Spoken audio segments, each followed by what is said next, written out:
بڑی یہ ایک لاس ہے مسلم امہ کے لیے،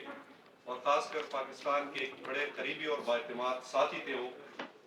تو اسی حوالے سے میں اب دعوت کی خطاب دوں گا ناصر شیرازی صاحب کو، جو مجلس وحدت المسلمین کے مرکزی جنرل سیکرٹری ہے، کہ وہ آئے اور آپ لوگوں سے بات. بسم اللہ الرحمن الرحیم. اگرچہ آج یہ موضوعات میں شامل نہیں تھا. جی شکریہ. سب سے پہلے میں آغاز اسی سے کرتے ہیں اور ایک سورہ فاتحہ سے ایرانی صدر کے لیے ان کے لواحقین اور ان کے ساتھ دیگر لوگ شہید ہوئے ہیں کہ سورہ فاتحہ سے.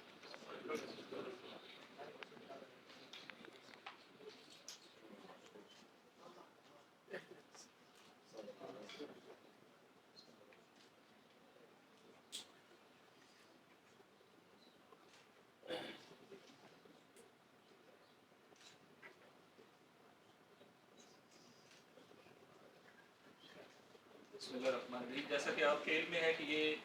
گیٹ ٹوگیدر پہلے سے طے تھی، اور ہمارے دوست جنہوں نے یہ سگنل آؤٹ کیا ہے کہ آپ کا رابطہ جو ہے وہ اینکرز کے ساتھ ہے، تو میرا خیال ہے یہ میٹ دا پریس بنیادی طور پہ آپ کے ساتھ کلوز انٹریکشن کے لیے ہی اس کو انیشیٹ کیا گیا ہے، اور we are here in your service. جو تھوڑا بہت لیٹ ہوا شاید اس میں آپ کے علم میں ہے کہ یہ تھوڑا سا روڈ کی کچھ بندش بھی ہے اس وقت، یہ جو سیکورٹی کی وجہ سے شاید یہ کل انسیڈنٹ ہوا ہے کچھ کے چکر میں. لیکن بہرحال اس سب پہ آپ تمام معزز صحافی دوستوں سے اور آپ کی ٹیم سے، کیمرہ مین دوستوں سے سب سے معذرت تھا.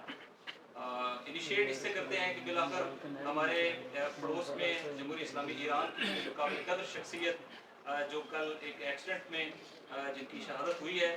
بالآخر وہ پاکستان کے ایک اہم دوست تھے اور بہت کرٹیکل ٹائم کے اوپر انہوں نے پاکستان کا وزٹ کیا، اور یہ وزٹ بڑا لینڈ مارک وزٹ تھا، جو 3 دن کا وزٹ تھا جس میں وہ پاکستان کے 3 شہروں میں گئے. اور اس لحاظ سے بھی بڑا امپورٹنٹ تھا کہ for the first time in history third Arab world war کے بعد، عرب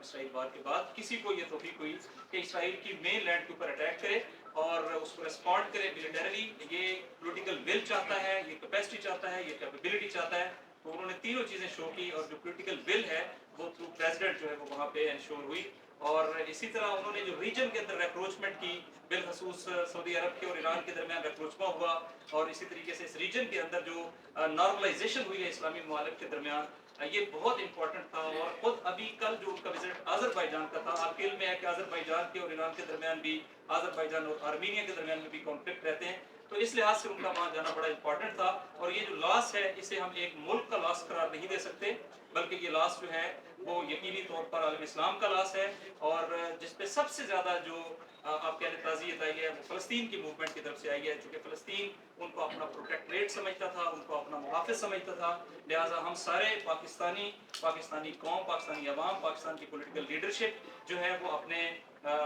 پڑوسی ایران کے بھائیوں کے ساتھ، ان کی ملت کے ساتھ، ان کی لیڈرشپ، سید علی خامنائی جو ان کی ٹاپ لیڈرشپ ہے، ان سب سے اظہار تعزیت کرتے ہیں. اور آج کی اس نشست میں ان کے حوالے سے یہ خاص چیز، چونکہ اگرچہ یہ اچانک ہوا اور پھر ہمارے ذہن میں یہ بھی ایک بار آیا کہ کینسل کیا جائے، لیکن جیسا کہ صاحبزادہ حامد رضا صاحب نے اسپیشل طور پہ یہ کہا، لیکن ہم نے یہ سوچا کہ نہیں، اس کو جاری ضرور رکھیں. لیکن ہم ان کو جو خدمات انہوں نے پاکستان اور ایران کے درمیان یونٹی کے لیے، ڈیولپمنٹ کے لیے، اور بالخصوص جو پرسن ٹو پرسن یہاں رابطہ بھی بہتر ہوا ہے، زائرین کے لیے رابطہ بہتر ہوا ہے، اس کو ہم انڈورس ضرور کریں، ان کی خدمات کو قابل تحسین ضرور پیش کریں، اور ان کے لواحقین کے لیے صبر کی دعا کریں، اور ان کے لیے جنت میں بلند درجات کی، اور ان کے ساتھ جو ٹیم شہید ہوئی ہے ان کے لیے بلند درجات کی دعا ضرور کریں. اور ہماری جو اگلی جو آج کا ہمارا ٹاپک ہے وہ کرسٹل کلیئر ہے کہ تحریک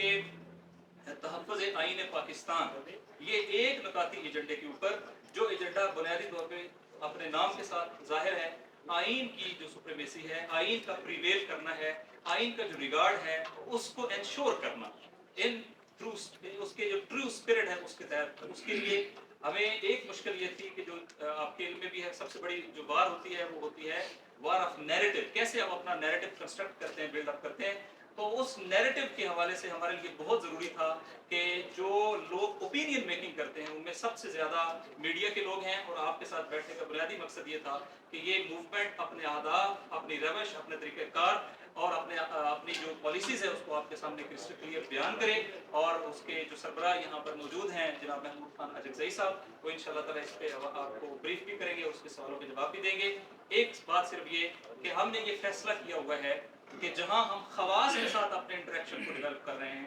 وہاں ہم نے عوام کے ساتھ عوامی رابطہ مہم کو انیشیٹ کیا ہوا ہے، اور انشاءاللہ تعالیٰ بھرپور عوامی طاقت کے ساتھ، جہاں ایک یہ لیول ہوگا کہ جو سمجھنے والے، سوچنے والے، انٹیلیجنسیا ہے، جو پڑھے لکھے لوگ ہیں، وہ بھی ہمارے ساتھ ہوں گے، تو انشاءاللہ تعالیٰ جو لے مین ہے پاکستان کا، پاکستان کی سوسائٹی کا، پاکستان کے اندر جو اس وقت سفر کر رہا ہے ہر لحاظ سے، اور ان کو بھی بنیادی طور پہ ہم یہ باور کرائیں گے کہ اگر آئین واقعتاً حاوی ہوگا تو ان کی یہ مشکلات جو بظاہر آئین سے کنیکٹڈ نظر نہیں آتی، لیکن ان کا تعلق بھی بنیادی طور پہ آئین کی سپریمیسی کے ساتھ ہے، خواہ وہ مہنگائی کا مسئلہ ہو، خواہ وہ لا لیسنس کا مسئلہ ہو، خواہ وہ پاکستان کے اندر پاورٹی کا مسئلہ ہو، تو یہ ساری چیزیں بھی جو ہے وہ اس کے ذریعے سے ریزالو ہو جائیں گی اگر وہ ایک چیز ریزالو ہوتی ہے، اور وہ ہے تحفظ آئین، اپنی اسپرٹ کے ساتھ، اپنی روح کے ساتھ آئین پر اس کے حقیقی معنوں میں عمل درآمد کرنے کے لیے تحریک ہے، اور مجلس ارادہ المسلمین اس میں ایک پارٹنر کے طور پر اپنا بھرپور کردار ادا کرے گی۔ میں اس لیے زیادہ اوپن نہیں کرتا کہ دیگر ہماری لیڈرشپ موجود ہے، وہ اس کو اوپن کریں گے، اور ہم کوسچن آنسر سیشن کے ساتھ اویلیبل ہیں۔ بہت شکریہ۔